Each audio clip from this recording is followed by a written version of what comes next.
성도 여러분 안녕하십니까? 행복한 안식일이 다가왔습니다. 다 같이 묵상 기도하심으로 안식일 환영 예배 시작하겠습니다. 우리 시작하는 찬미 117장 찬미하시겠습니다.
기도하겠습니다.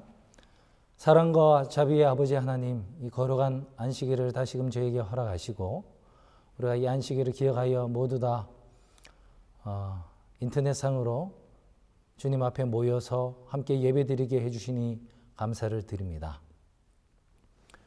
코로나 사태가 언제 끝날지 아무도 모르는 상황에서 주님, 우리가 바라볼 수 있는 것은 하나님밖에 없사오니 주님께서 이 어두운 세상 가운데서 주의 백성들을 잘 지켜보호해 주시고 인도하여 주시옵소서. 이제 세상에 대한 많은 근심이 있지만 우리가 다 내어놓고 주님께 예배하기를 원하오니 우리의 마음과 생각을 받아주시고 우리의 예배를 응답하여 주시옵소서. 예수님 이름으로 기도합니다. 아멘. 오늘 저는 예수님의 편견이라는 제목으로 여러분과 함께 말씀을 나눠보겠습니다. 여러분 사시다가 편견으로 말미암아 누군가를 오해하셨던 그런 적이 있으신가요? 아니면 누군가가 나를 편견을 가지고 바라보아서 내가 그렇게 오해가 되었던 적은 없으십니까? 분명히 있으시죠. 저도 그런 적이 굉장히 많습니다. 저 사람은 이런 것일 거야. 저분은 스타일이 이런 스타일일 거야. 이 사람은 그러니 이럴 거야, 저럴 거야. 나름대로 그냥 정해놓는 거예요. 사람이 물건이 아니고 컴퓨터가 아닌데 그냥 이럴 거야 라고 정해놓는 것입니다. 그래서 우리가 살다 보면 편견으로 인해서 굉장히 많은 어려움을 당하는 때가 많이 있습니다. 여러분 다 한번 읽어보셨을 제인 어스틴의 오만과 편견이 있습니다. 그 책 제목이 말을 하는 것처럼 사람이 가지고 있는 오만과 편견으로 말미암아 서로 오해가 생겨서 사랑해야 할 사이가 사랑을 하지 못하다가 나중에 가서 그 편견이 다 깨어지고 나서야 사랑을 이루는 그런 모습이 나옵니다. 제인 어스틴은 오만과 편견을 이렇게 설명하고 있습니다. 오만은 다른 사람이 나를 사랑할 수 없게 만드는 것이고, 편견은 내가 다른 사람을 사랑할 수 없게 만든다라고 얘기를 했어요. 참 맞는 말인 것 같습니다. 여러분, 우리가 세상에 있어서 편견을 가질 수밖에 없습니다. 우리는 죄인이기 때문에 그렇습니다. 그런데 다른 점에 있어서는 우리가 편견을 가지는 실수가 있을 수도 있고 있어도 뭐 그게 큰 문제가 되지 않을 때도 있습니다만, 우리가 만약에 하나님에 대한 편견이 있으면 큰 문제가 생길 것 같지 않습니까? 이 세상을 둘러싸고 있는 가장 큰 어둠 중에 하나가 하나님에 대한 품성의 오해이다. 즉 편견이다라는 말씀이 있어요. 그래서 우리가 무엇보다도 하나님께 대한 편견이 있으면 안 될 것입니다. 오늘 우리가 바라볼 이 본문의 말씀을 살펴보시면 나사렛 사람들이 예수님께 대한 편견으로 말미암아 그분을 배척하고 구원을 받지 못하는 이야기가 나옵니다. 오늘 이 이야기를 본문으로 우리가 연구를 해보면서 편견을 갖는 것이 얼마나 위험한 것인지, 그리고 어떻게 하면 우리가 그 편견을 극복할 수 있는지에 대해서 한번 생각을 해보는 그런 시간 갖기를 원합니다. 다 같이 이제 본문의 말씀 마태복음 13장 54절부터 58절에 있는 말씀을 함께 봉독해 보겠습니다. 마태복음 18장 54절로 58절입니다. 고향으로 돌아가사 저희 회당에서 가르치시니 저희가 놀라 가로되 이 사람의 이 지혜와 이런 능력이 어디서 났느뇨? 이는 그 목수의 아들이 아니냐? 그 모친은 마리아, 그 형제들은 야고보, 요셉, 시몬, 유다라 하지 않느냐? 그 너희들은 다 우리와 함께 있지 아니하냐? 그런즉 이 사람의 이 모든 것이 어디서 났느뇨? 하고 예수를 배척한지라. 예수께서 저에게 말씀하시되 선지자가 자기 고향과 자기 집 외에서는 존경을 받지 않음이 없느니라 하시고 저희의 믿지 않음을 인하여 거기서 많은 능력을 행치 아니하시니라. 누가복음 4장에는 예수님께서 공생애 시작하시자마자 얼마 안 있어 갈릴리를 방문하실 때 자기 고향을 방문하시는 모습이 나옵니다. 그때 이사야서의 메시아에 관한 예언을 딱 읽으신 후에 이 말씀이 지금 나를 통하여 응하였다. 즉 내가 메시아다라는 말씀을 하셨어요. 그때 동네 사람들이 예수님을 절벽으로 밀쳐 죽이려고까지 했었습니다.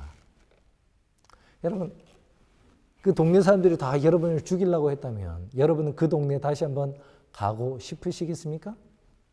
절대 아닐 것입니다. 그런데 그럼에도 불구하고 예수님께서 동네 사람들을 사랑하셨습니다. 그래서 그들에게 다시 한번 기회를 주시기 위하여 나사렛에 가신 거예요.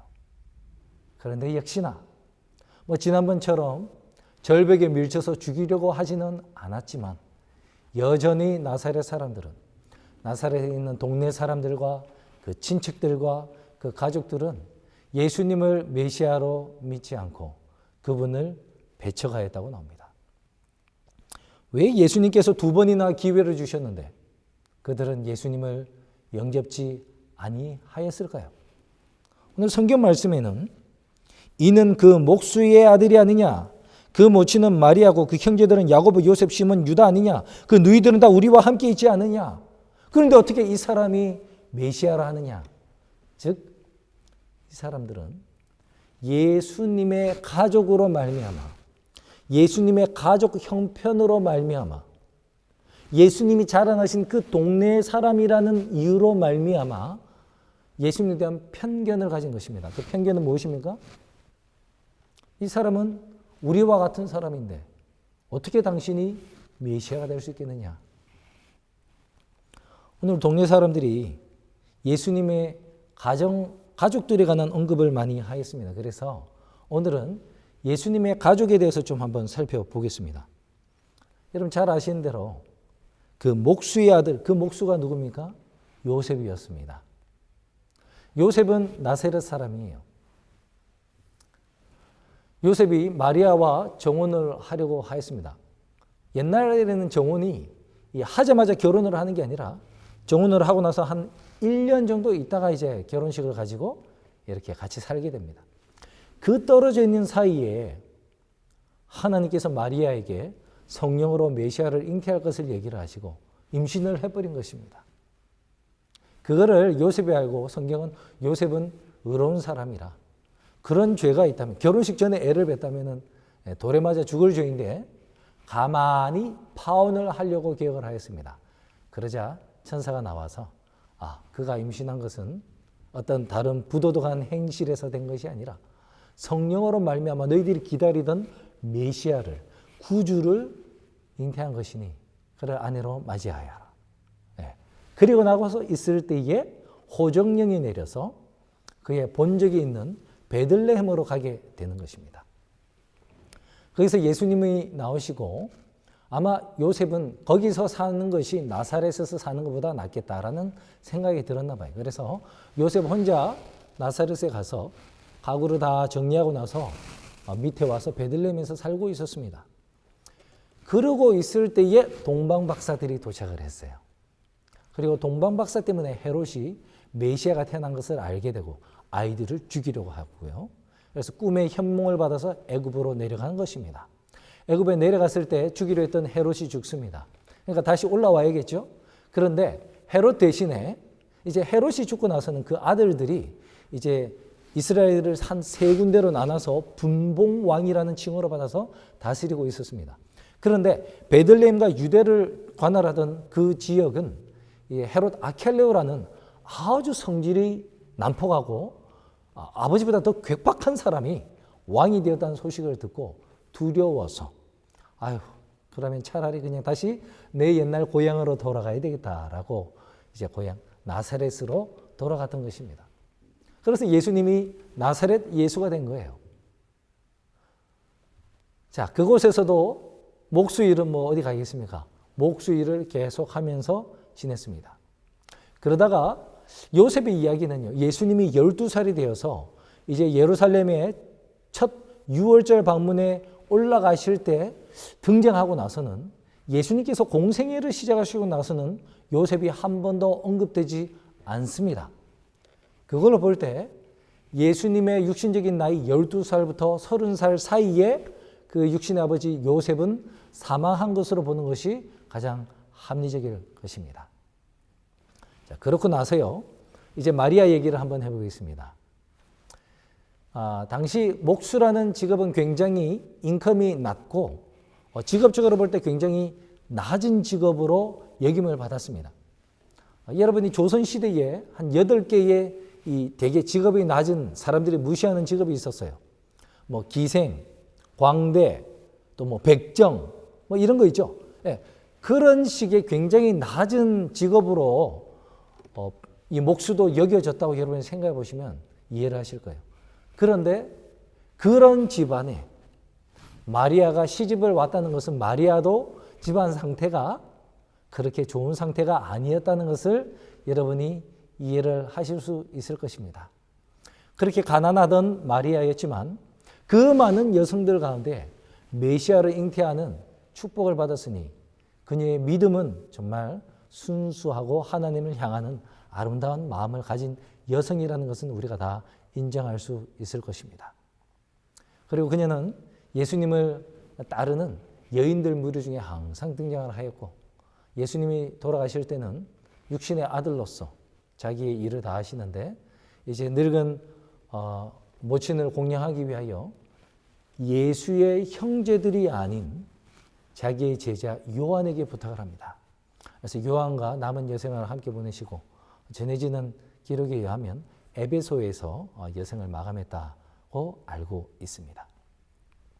하지만 성경 그 어디에도 어떤 특정 교회가 얘기하는 것처럼 그분이 태어날 때부터 예수님처럼 원죄가 없었다든지 아니면 평생을 동침을 안 하고 동정녀로 살았다든지 아니면 그분이 죽고 나서 뭐 하늘로 승천해서 지금 우리의 중보자가 되었다는 그런 것은 성경에 전혀 암시라도 나와 있지 않다는 것을 여러분이 분명히 아시면 좋겠습니다. 이제 예수님의 형제들 얘기를 한번 해보겠습니다. 아마 오늘 여기 계신 분들 가운데 많은 분들이 예수님에게 4명의 형제가 있었고 그 이름이 야고보와 요셉, 그 다음에 시몬, 유다라는 것은 아마 처음 들어보신 분도 계실 줄로 생각이 됩니다. 이렇게 4명이라고 분명히 성경에는 기록이 마태와 마가의 기록이 나와 있습니다. 그런데 이 형제들에 대한 한 가지의 좀 논쟁이 있습니다. 지난번에 제가 잠시 언급한 적이 있는데 오늘은 좀 구체적으로 얘기를 해야 될 것 같아요. 왜냐하면 이것을 제대로 이해하는 것이 예수님의 편견이라는 오늘 주제와 굉장히 연관이 있고 예수님의 처한 상황을 이해하는데 큰 우리에게 도움이 되기 때문에 그렇습니다. 자, 2가지 이 얘기가 있는데 그 논쟁은 한 가지지만 2가지 의견이 있는 거예요. 예수님의 형제들은 동생들인가 아니면 나이가 많은 형들인가 라는 것입니다. 어떤 교회는 말 그대로 성경대로 그 전에 형제들 관한 얘기가 없으니까 예수님이 첫째고 예수의 형제들은 동생들일 것이다 라고 주장하는 사람들이 있습니다. 또 어떤 교회는 마리아의 이 동정녀를 강조를 해야 되기 때문에 예수님 밑으로 동생들은 절대 있으면 안 되고 그러면 이 예수의 아우들이나 예수의 형제들로 번역된 이 단어는 무엇인가 라고 했을 때 그들은 이것이 형제라는 말이 꼭 육체적인 이제 형제뿐만 아니라 사촌, 친척들까지 커버되는 단어이기 때문에 여기 나오는 등장하는 이 형제들은 사촌 형들이다라고 얘기하는 사람들이 있습니다. 우리 교회는 어떻게 얘기를 할까요? 재림교회는 조금 다르게 얘기를 하는데 이렇습니다. 자, 제 얘기를 한번 들어보시고 여러분이 한번 판단을 한번 해보십시오.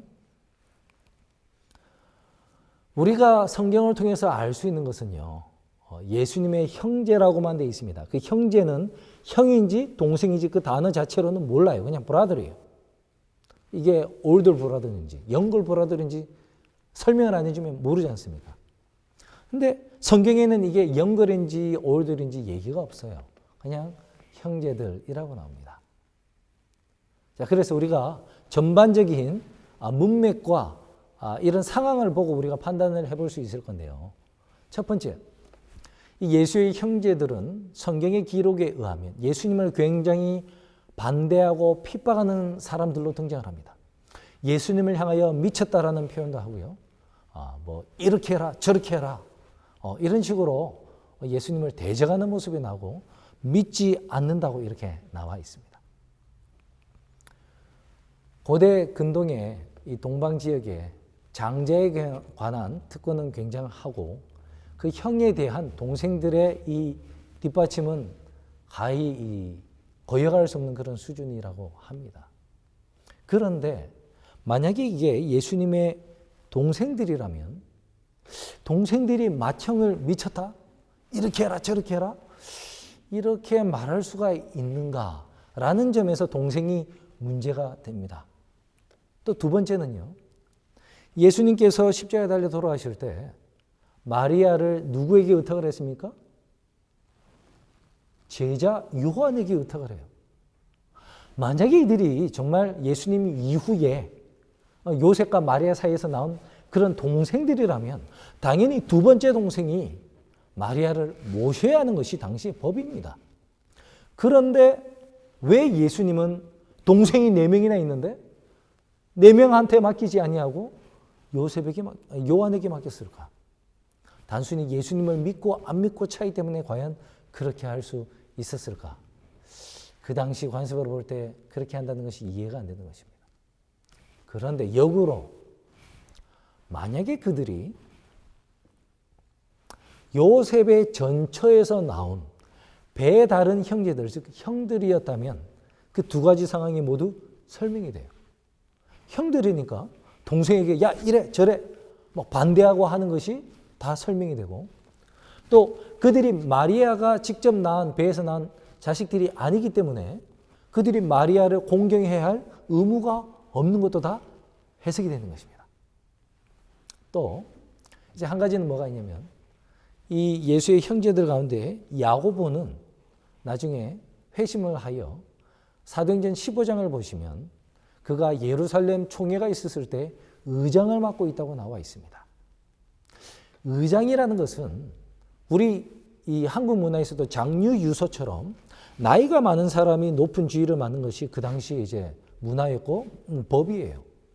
그러니 만약에 이 야고보가 예수님의 동생이었다면 그의 나이가 다른 사도들과 비교를 했을 때 그렇게 큰 차이가 안 났을 것이고, 그가 의장이 됐다는 것은 굉장히 의아해 될 수가 있습니다. 하지만 그가 정말 요셉의 전체에서 나온 예수님의 손윗 배다른 형들이라면, 그 중에서도 4명이 있었고 그 중에서도 마지가 야고보였다면 예수님과도 나이 차이가 굉장히 좀 났었겠죠. 그렇죠?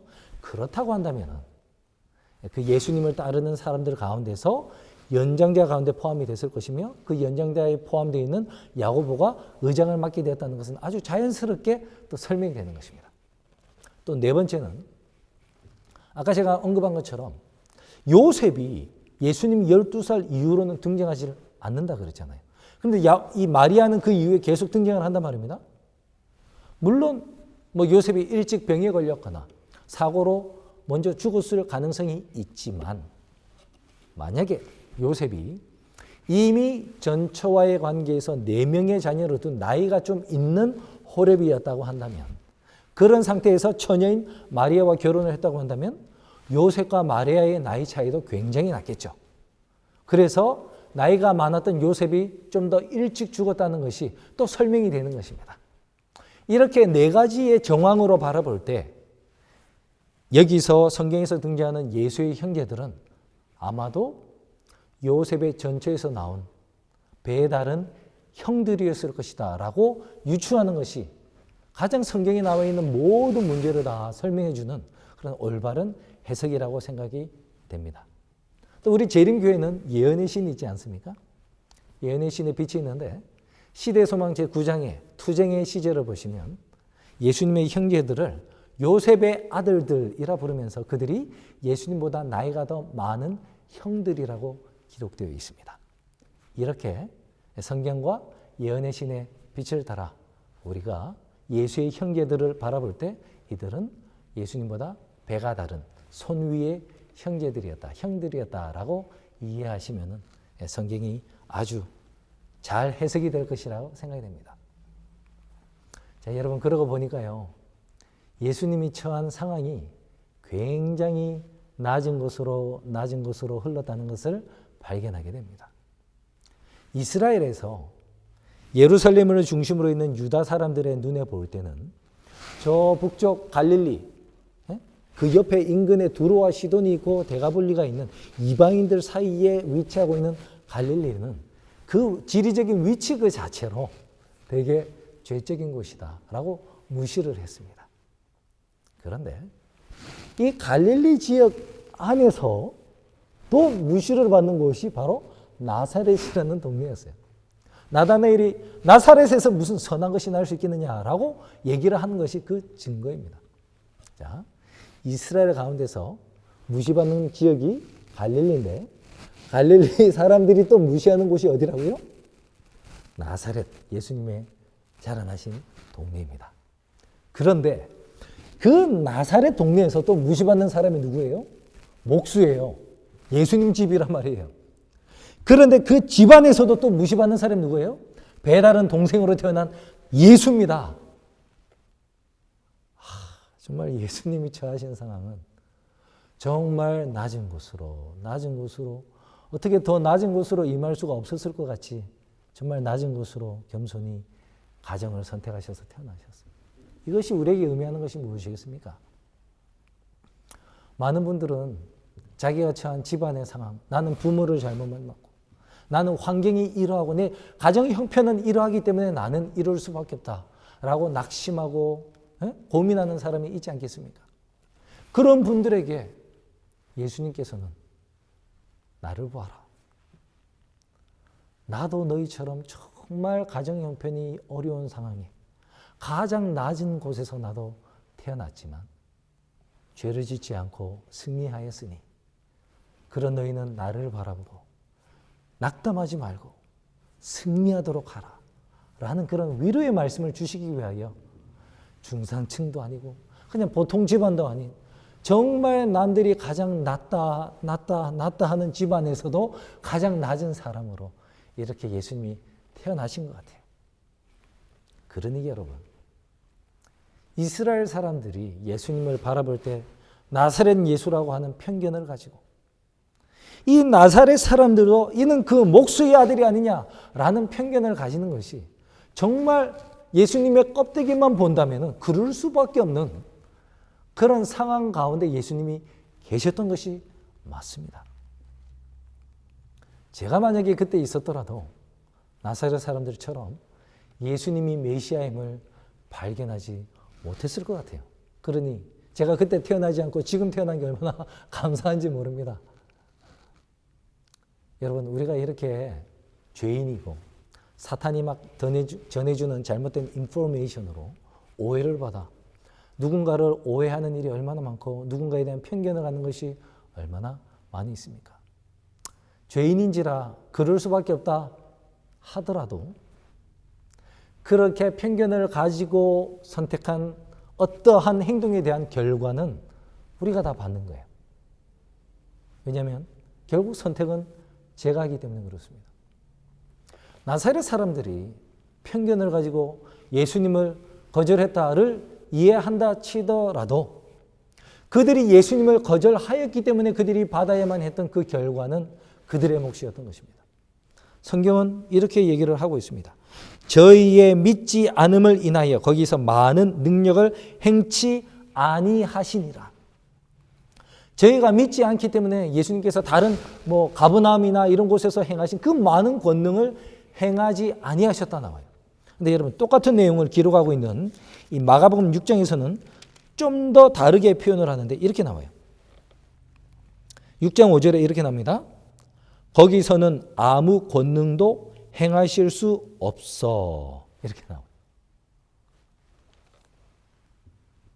마태는 행하지 않았다 이렇게 나오는데 마가는 행하실 수가 없었다 이렇게 나옵니다. 여러분, 예수님이 병자들을 고칠 수 있는 능력이 없으십니까? 있으시죠. 있는데 행하실 수가 없었다라는 말은 무엇입니까? 예수님의 마음은 그들을 고쳐주고 싶었다는 거예요. 여러분, 예수님께서 거의 30년 사시면서 동네 사람들 또 자기 친척들 집안을 속속들이 잘 알 거예요. 누구 집안에는 누가 절름발이고 누구 집안에 누가 이게 뭐죠? 노인이 되면 이렇게 아무튼 눈이 그렇게 안 보이고 누구 집안에는 벙어리가 있고 누구 집안에는 귀신이 들렸고 막 각 가정에 필요를 다 하셨을 거예요. 근데 예수님이 공생애를 하기 전에는 기적을 베풀 수가 없거든요. 그래서 조금만 기다리시오. 내가 공생애를 시작하고 메시아로 선포를 하면 내가 다시 와서 당신들의 모든 질병을 고쳐주겠어. 제 어릴 때 고향 교회에 미양이 이모라는 분이 계셨어요. 이분은 참 곱상하게 생기신 이모분인데 태어날 때 곱추로 태어나셨어요. 그래서 달과 등이 이렇게 곱추가 돼가지고 맨날 기어 다니셔야 됐고 휠체어를 타셨어야만 했습니다. 참 제가 그분 바라보면서 정말 내가 기도에 능력이 있다면 저분을 고칠 수 있으면 참 좋겠다 그런 생각을 해봤던 적이 몇 번 있었어요. 예수님이 그런 게 없었겠습니까? 그 사랑의 예수님께서. 동네 사람들을 고쳐주고 싶은데 그들이 믿지 않는 것입니다.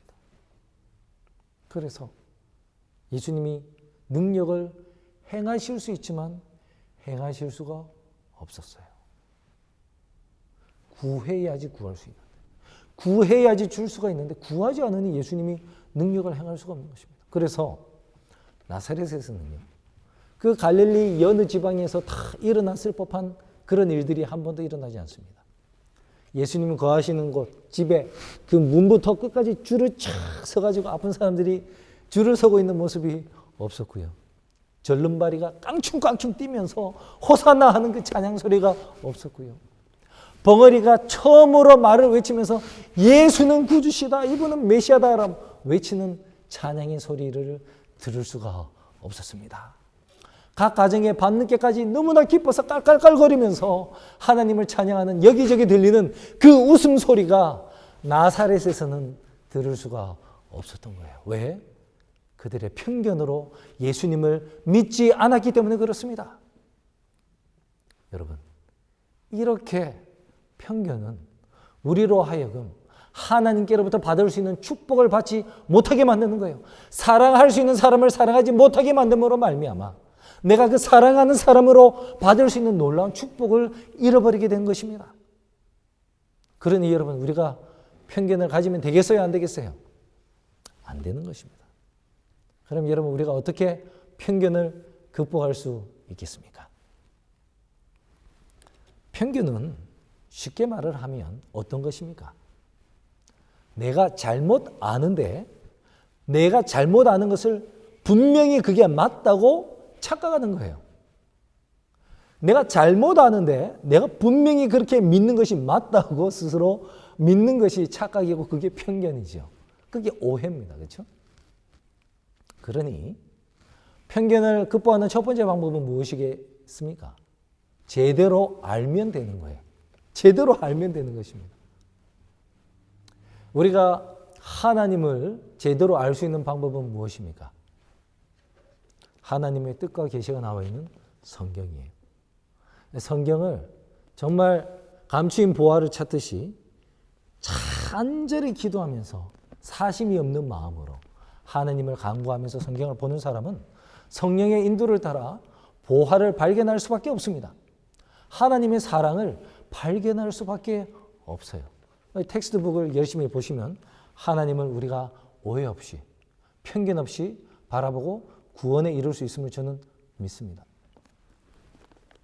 우리 재림교회가 다른 한국에서 유난히 다른 교회로부터 이단이라는 편견을 가지고 이렇게 바라봐요. 그래서 그 많은 분들이 그 편견 때문에 우리 재림교회가 그분들에게 줄 수 있는 많은 축복과 사랑을 받지를 못하고 있습니다. 제가 신학교를 다닐 때 그때 놀라운 일이 있었어요. 그 전까지는 재림교회가 다른 타 교단과 대화를 나누는 그런 때가 없었습니다. 그런데 1995년인가 처음으로 우리가 개신교회와 이 토론을 갖는 그런 놀라운 일이 기독교 100주년 기념관에서 종로에서 있었습니다. 근데 그 일이 다 가능하게 된 여러 가지 사전 일들이 있는데 그것은 한 장로교회 장로님 때문에 그 일이 일어났어요. 이분이 개신교회에 일어나는 수많은 이제 타락과 이런 나쁜 일들을 바라보면서 교계의 지도자로 굉장히 마음이 안타까웠습니다. 그래서 미국에 있는 아들에게 이분은 이제 도수출판 여운사라는 출판사를 가지고 있는 장로님이시거든요. 내가 이 교계를 깨우기 위해서 좋은 서적들을 출판을 해야 되겠다 해가지고 아들에게 미번역된 그런 책들을 3권을 받았는데 그 중에 한 권이 Great Controversy라는 제목으로 어서는 앨런 와이시라고 돼 있었습니다. 이분이 그 책을 읽는데 너무나 뜨거운 감동을 받은 거예요. 야, 이 책을 우리 교단의 지도자들이 다 본다면 진정으로 개혁이 일어날 것 같다 해가지고 이분이 번역에 착수를 하였습니다. 그래서 이제 딱 출간을 하려고 하는 차이에 이 책이 이단교회 서적이라고 이렇게 누가 얘기를 해주는 거예요. 그래서 알아봤더니 이게 우리 교단 책이 무엇입니까? 각 시대의 대쟁투라는 책인 거예요. 깜짝 놀랐습니다. 아니 어떻게 이단교회의 안식교 서적이 나를 이렇게 감동을 줄 수 있었던가? 그래서 이분이 우리 교회를 찾아와서요. 교회 지도자들을 만나고 우리 교회에 대해서 더 알아보기 시작하신 거예요. 교리책과 예언의 신 책들을 보고 본인이 스스로 읽었습니다. 그리고 동시에 다른 유수한 세계의 기독교 기관들은 재림교회를 무엇이라 생각하는지 빌리그램 전도협회에, 미국 장로교회에, 루터교회에, 교회연합회에 이런 식으로 공문을 막 보냈는데 그분들의 서신이 다 뭐예요? 우리는 그들을 이단으로 여기지 않는다는 것입니다. 더 나아가서 이분이 문헌조사를 했어요. 옥스퍼드 백과사전에서 뭘 하는지, 이 기독교 백과사전에서 무엇을 하는지, 이 책에서는 뭘 하는지 조사를 다 해봤더니 한 1% 정도는 이단이라고 나머지 99%는 안식일교회 이단이 아니라고 얘기를 하는 것을 발견하고 깜짝 놀래고 이분이 그 내용들을 다 합쳐서 제7일 안식일 예수재림교회 진실이라는 책을 만들어 주셨습니다. 그 책 서문에 이분이 그 얘기를 하시는 거예요. 교단에서 이단이라 해서 이단으로 알았는데 알고 봤더니 자기가 직접 알고 봤더니 자기가 가지고 있던 것이 큰 오해와 편견이었다라고 기술을 하고 있어요.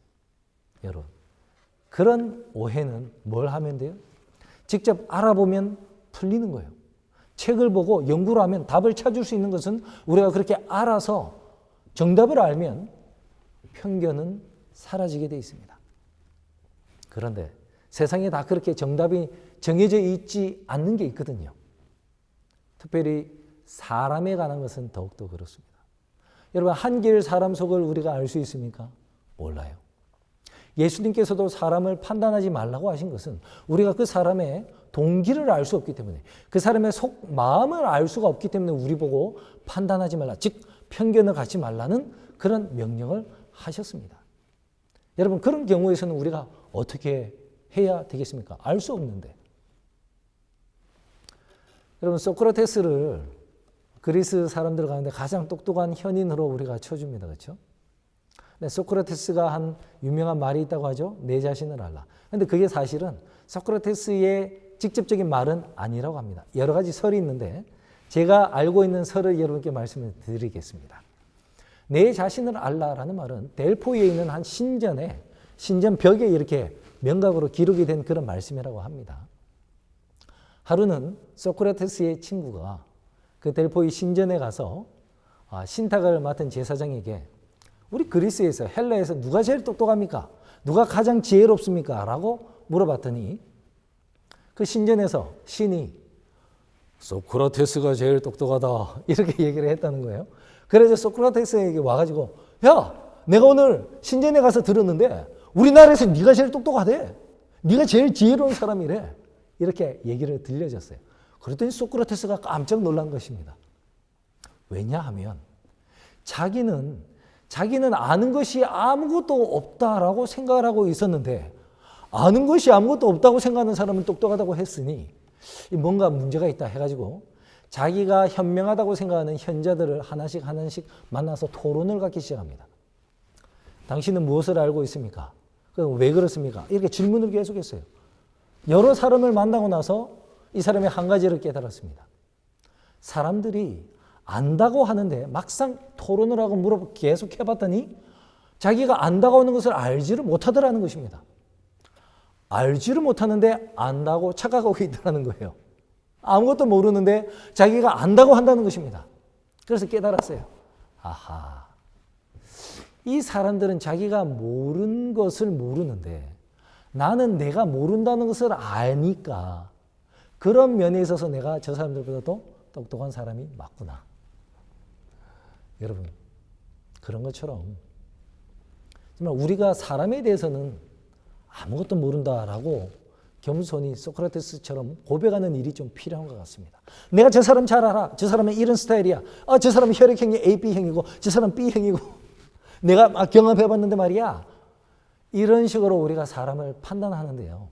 여러분, 절대 그래서는 안 될 거예요. 사람은 너무나 복잡한 존재 아닙니까? 여러분 생각해보세요. 여러분 본인이 굉장히 복잡한 사람 같지 않습니까? 이런 때는 이런 생각이 있다. 저런 때는 저런 생각이 있다. 이런 때는 이런 사람이 있다. 저런 때는 저런 사람이 있다. 내 자신도 내가 자꾸 변하는데 다른 사람이 나의 한 가지의 말과 한 가지의 경험으로 내가 이런 사람이라고 딱 판에 짠 듯 고정시켜가지고 나를 바라본다면 얼마나 거기에 모순이 있겠습니까? 마찬가지로 우리가 다른 사람을 그렇게 오해할 수 있지 않겠습니까?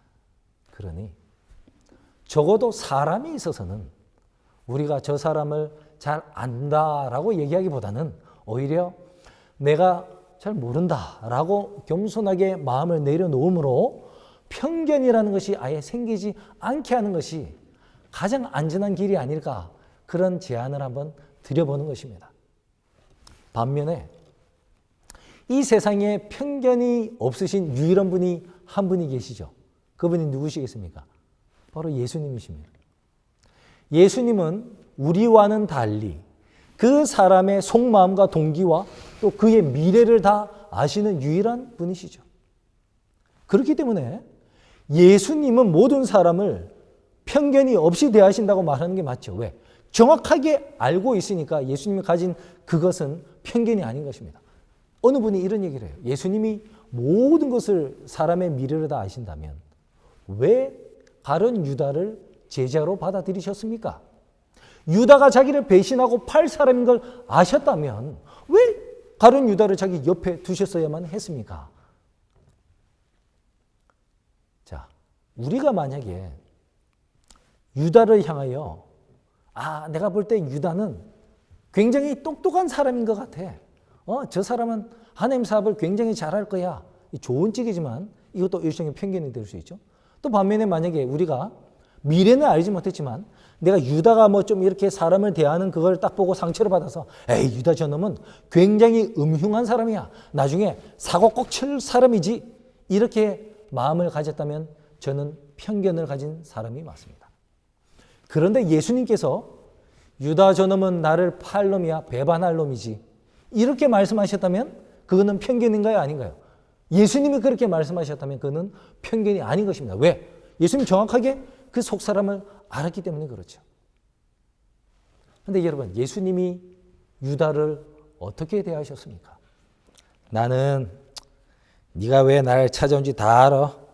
나는 네가 나중에 어떤 선택을 하고 어떻게 빠질지 나는 다 알아. 너는 배반자 놈이야. 나는 너에게 어떠한 신뢰도 주지 않을 것이고 이렇게 할 거야. 이렇게 하셨습니까? 아니죠. 그가 굳이 예수님을 따라 제자가 되겠다는 거 막지 않으셨습니다. 그래서 그 누구보다도 예수님 바로 옆에서 예수님의 말씀을 듣고 예수님의 권능을 목격할 수 있는 기회를 주셨어요. 그리고 12 제자가 똑같이 취급해 주셨고, 그가 이제 헌금들 들어오는 거 연복에 담당하는 사람이 된다고 할 때도 그가 도둑놈인 걸 아셨지만 그 역할 맡는 것을 막지 않으셨습니다. 끝까지 예수님은 유다를 아주 사랑으로 취급해 주셨는데, 마치 어떻게 취급을 해 주셨냐면 마치 그가 예수님을 배반할 걸 모르시는 사람처럼 취급을 했어요.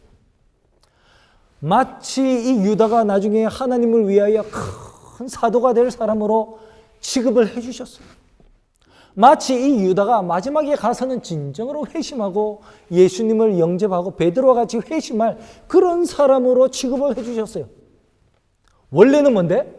배반할 사람인 걸 예수님이 아셨는데 마치 예수님은 그가 그렇게 하지 아니할 것처럼 취급을 했으니 이게 예수님의 편견인 거예요.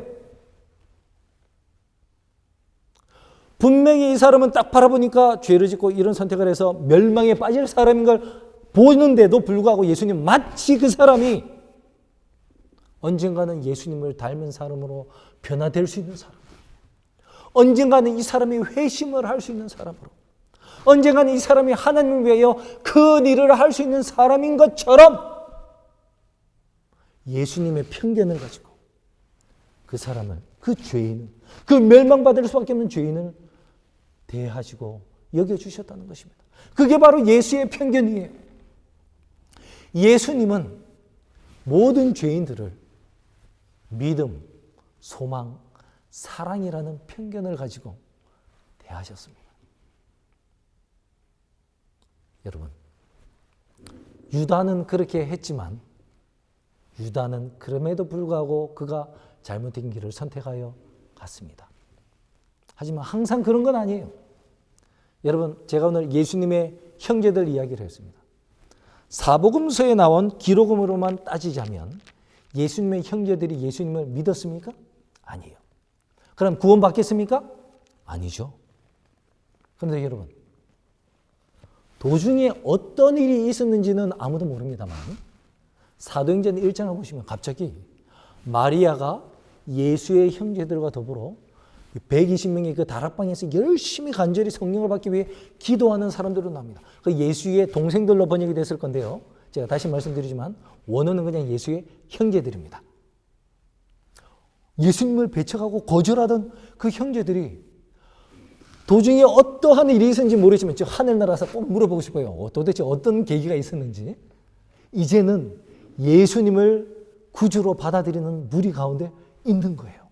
그 가운데 제가 말씀드렸죠. 야고보는 어떤 사람이 됐어요? 예루살렘 지도자들 가운데 총회를 하는데 그 의장을 맡는 교회 지도자가 됐습니다. 그 다음에 그 형제들 이름 기억나십니까? 자, 야고보, 또 뭐, 요셉, 그 다음에 또 누구, 유다, 그 다음에 유다 있었죠, 유다. 여러분, 시몬이랑 유다가 있는데 유다는 막내인데 유다는 어떤 사람인지 아십니까? 여러분, 요한계시록 앞에 있는 작은 책 있죠, 유다서. 유다서 1장 1절에 보면 뭐라고 나오는지 아십니까? 예수 그리스도의 종, 야고보의 형제인 유다는 자기 자신을 뭐라 설명해요? 예수 그리스도의 종, 그리고 야고보의 형제인 유다는. 여러분, 여기서 말하는 야고보는 누굽니까? 모든 당시 1세기에 교인들이 다 야고보 하면 아는 그 야고보가 누구냐 말이에요. 사도 야고보가 있는데 사도 야고보는 제일 먼저 순교당해서 죽습니다. 그리고 그 야고보의 형제는 사도 요한밖에 없거든요. 그죠? 그러니까 그 야고보가 아닌 거예요. 그러면 누굽니까? 바로 모든 사람이 알만한 야고보는 예루살렘 총회 때 의장을 맡고 있던 예수님의 형제 야고보인 것입니다. 유다가 아마 자기가 예수님 살아계실 때 너무 예수님 핍박하고 했기 때문에 미안해서 그랬는지 차마 예수님의 형제라는 표현을 안 쓰고 예수 그리스도의 종, 그리고 야고보의 형제 하면서 자기가 예수님의 형제라는 얘기를 간접적으로 하고 있는 것입니다. 여러분, 예수님 살아계실 때는 그렇게 형들이 반대를 했는데 그럼에도 불구하고 예수님이 그 형들을 어떻게 대했을까요?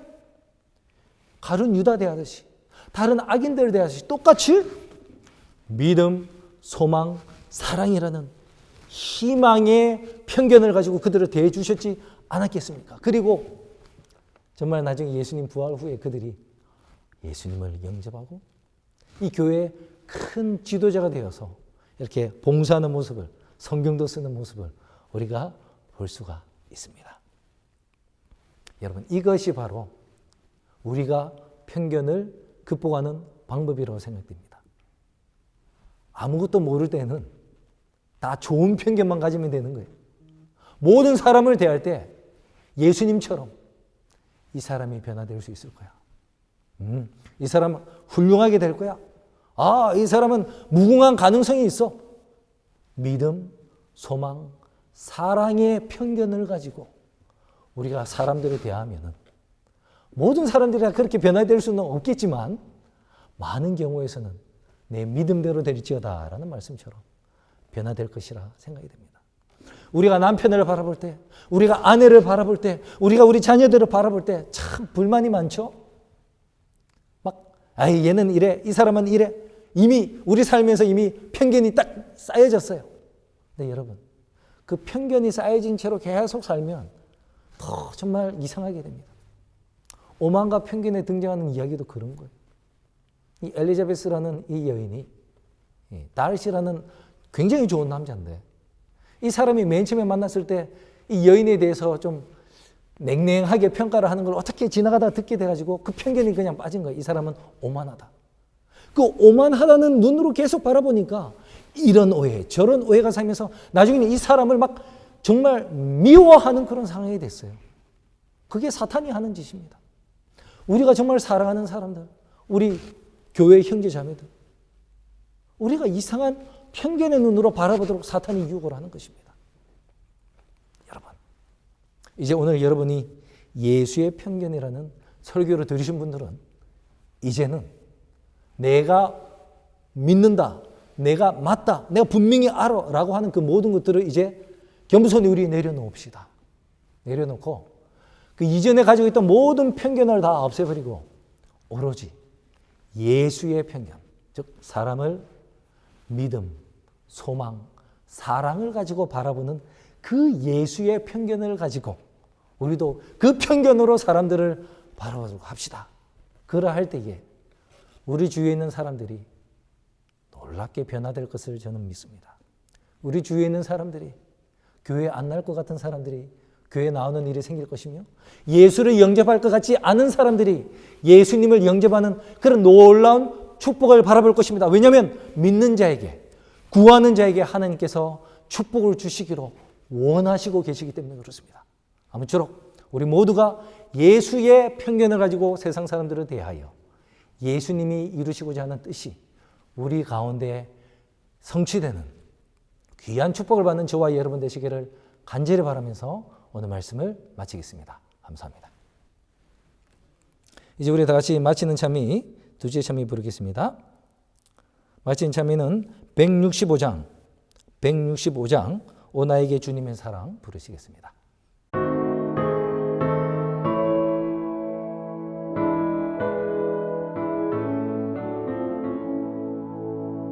오 나에게 주님의 사랑 다시 한번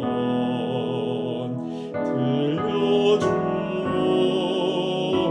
주의 은혜, 주의 이름 나 언제나 찬양하리. 오 나에게 주님의 사랑 다시 한번 들려주오. 하늘에서 영원토록 나의 주와 살리로다. 오 나에게 주님의 권능 다시 한번 들려주오. 고통하며 절망할 때에 나를 항상 돌보시네. 오 나에게 주님의 사랑 다시 한번 들려주오. 하늘에서 영원토록 나의 주와 살리로다. 오 나에게 주님의 음성 다함없이 들려주오. 거친 파도 꾸짖던 주 약한 내게 용기 주네. 오 나에게 주님의 사랑 다시 한번 들려주오.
기도하시겠습니다. 사랑의 아버지 하나님, 우리에게 예수님의 사랑 허락하여 주시옵소서. 예수님은 모든 사람들의 운명을 아시고 그들의 선택을 미리 아셨지만 그럼에도 불구하고 악인이나 의인이나 동일하게 햇볕과 비를 주시듯이 똑같이 믿음, 소망, 사랑의 편견으로 그들을 대해 주셨습니다.